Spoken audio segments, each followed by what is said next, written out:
Bonjour, je suis Sophie Hébert, naturopathe iridologue. Aujourd'hui, je vais vous parler d'un sujet qui pèse, la prise et la perte de poids. Et si c'était à cause des pics de glycémie? La glycémie, c'est quoi? En fait, c'est le taux de glucose dans le sang. Et notre corps et notre cerveau ont besoin de glucose pour fonctionner correctement. Et chaque seconde, notre corps brûle 8 milliards de glucose. Mais trop, c'est trop. Quand notre corps reçoit trop de sucre trop rapidement, on appelle cela des pics de glycémie.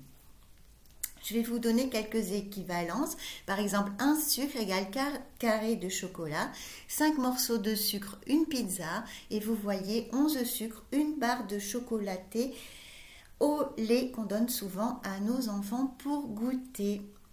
Ces pics de glycémie répétés dans la journée favoriseraient la prise de poids.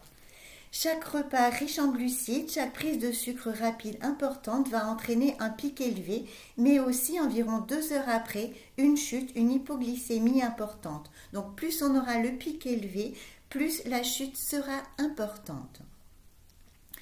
Vous allez voir sur ce graphique le corridor de normalité ou le corridor de confort de la glycémie qui se situe entre deux valeurs, entre 4,4 et 6,8 millimoles par litre. Et ce qui serait bien, c'est que tout au long de la journée, notre glycémie reste toujours dans cette zone pour ne pas grossir ni être fatigué. Vous voyez qu'après un repas, sur la ligne rouge, il y a un pic élevé, puis une hypoglycémie élevée. Donc, hyperglycémie, hypoglycémie, fringale. Donc,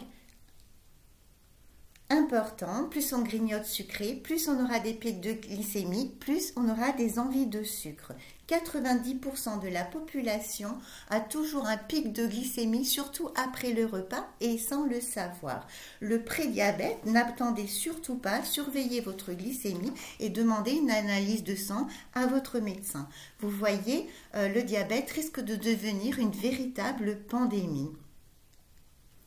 Mais une glycémie élevée aurait d'autres effets indésirables sur votre santé physique, émotionnelle et mentale, comme par exemple la glycation de vos cellules, un peu comme une caramélisation de vos cellules et donc un vieillissement précoce et un stress oxydatif. Il y a également une inflammation chronique ou de bas grade qui, comme je vous l'explique dans une précédente vidéo sur ma chaîne YouTube, favorise la prise de poids et surtout empêche la perte de poids. J'ai beaucoup de patients qui, après la cinquantaine, ont du mal à perdre du poids. Grâce à mon accompagnement naturel et sur mesure, en travaillant sur la glycémie et sur l'inflammation, on a réussi à perdre du poids. D'autres problèmes, le stress, les dépressions, l'anxiété, les troubles du sommeil, la fatigue chronique, mais également les troubles hormonaux avec le SOPK et des troubles hormonaux pendant la puberté, la ménopause, les troubles de la thyroïde qui, comme vous le savez, sont très liés au stress et aux émotions. On mange le sucre et on mange nos émotions. Il y a également le diabète de type 2 et toutes les maladies neurodégénératives. Alors, je veux perdre du poids et être en meilleure santé. Comment je fais? Déjà, je dis stop au sucre blanc et j'essaye de rester au maximum dans ce corridor de normalité dont je vous ai parlé tout au long de la journée. Enfin, je rappelle un pic, une chute, des envies de sucre, des fringales, je grossis. Alors, vous allez me dire, je fais quoi? D'après une étude chinoise reprise par Jessie Inchauspé dans ses livres et ses blogs, manger dans un certain ordre aurait un impact sur la perte de poids. Alors, vous avez là un graphique avec 3 repas pris dans un ordre différent. On a le premier, le CVM, on commence par les féculents, puis les légumes et enfin les protéines. Le deuxième, le VCM, on commence par les fibres, les légumes, les féculents, puis les protéines. Enfin, le troisième modèle, on commence par les légumes, puis les protéines et on finit par les féculents. Quelles sont alors les différences entre ces trois ordres sur notre glycémie et notre perte de poids? On voit sur ce graphique les trois repas. Le premier et le deuxième, le CVM et le VCM, amènent un pic de glycémie assez élevé, tandis que le troisième, le VMC, donc légumes, protéines, féculents, apparaît beaucoup plus équilibré. Vous le voyez avec la petite flèche bleue. Donc je récapitule, l'idéal est de commencer par les légumes, donc des fibres qui vont tapisser les parois de vos intestins et atténuer les pics de glycémie. On mangera des légumes crus ou cuits à la vapeur douce. Bien sûr, privilégiez les légumes de saison, locaux et non traités. Les protéines, on parle de protéines animales et végétales.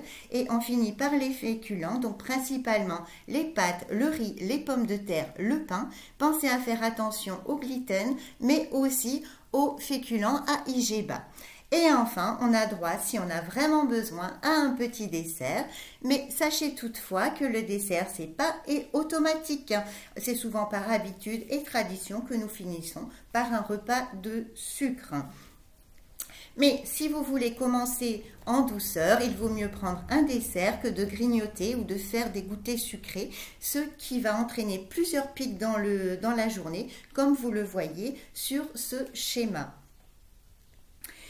Et le savez-vous, ce sont ces pics de glycémie qui nous donnent aussi des coups de pompe en fin de journée et qui nous donnent envie de faire la sieste. Une autre astuce en plus de l'ordre du repas est de commencer la journée avec un petit déjeuner salé, par exemple un œuf à la coque, un avocat, des purées d'amandes, de noisettes, du tartare d'algues également.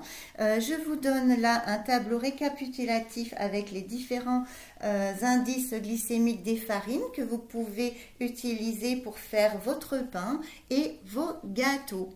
Et je vous rappelle, dites stop au sucre blanc. Enfin, la troisième astuce est de bouger votre corps, vos muscles, au moins pendant 10 minutes dans l'heure qui suit vos repas. Marchez, dansez, faites des petits exercices. Cela facilitera votre perte de poids, évitera les coups de pompe dans la journée. Et le soir, vous aurez également un sommeil plus réparateur qui est la clé de la bonne santé. Voilà, j'espère que ces conseils vous ont aidé pour votre perte de poids. Je vous assure que ça fonctionne vraiment très bien. Mes patientes sont super contentes. Elles ont perdu enfin du poids et retrouvé une meilleure forme. J'ai testé pour vous et vraiment, c'est top. Mais être accompagné et soutenu, c'est mieux pour réussir à perdre du poids durablement et à rester en bonne santé plus longuement. Je vous propose un accompagnement sur mesure et 100% naturel, un accompagnement complet, somato, psycho-émotionnel. Je suis spécialisée également dans la santé globale de la femme. Je suis naturopathe depuis plus de 12 ans. Je consulte sur Béziers, mais également en visio. Vous pouvez me contacter au 06 58 69 56 82 ou par mail à sophiehébert34@gmail.com. J'ai mon site internet www.sophiehébert.fr.